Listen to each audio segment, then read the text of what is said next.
अखिलेश लोखान।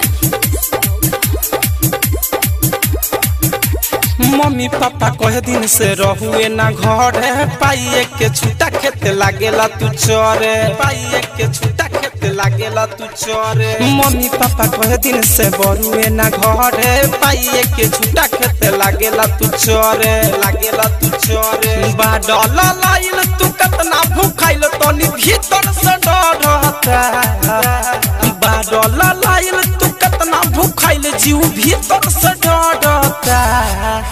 यडऊ सटना होने हट मन याजू ना करता, यडऊ सटना होने हट मन याजू ना करता।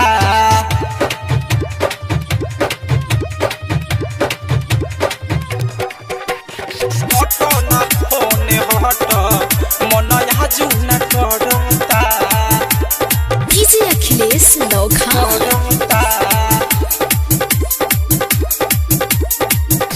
कालुए के कोइल कुल्ही से भरल बमानवा, ओई से जे कटवा रोज रोज निकल जाई जानवा, निकल जाई जाए हटना।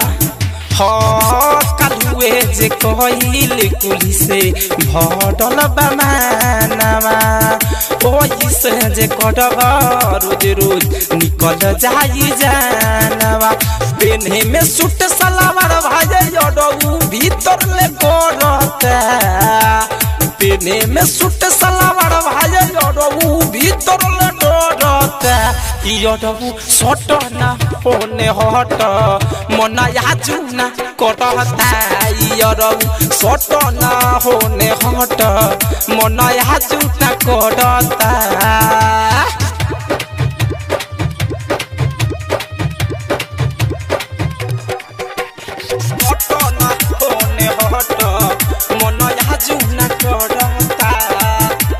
डीजे अखिलेश लोखान।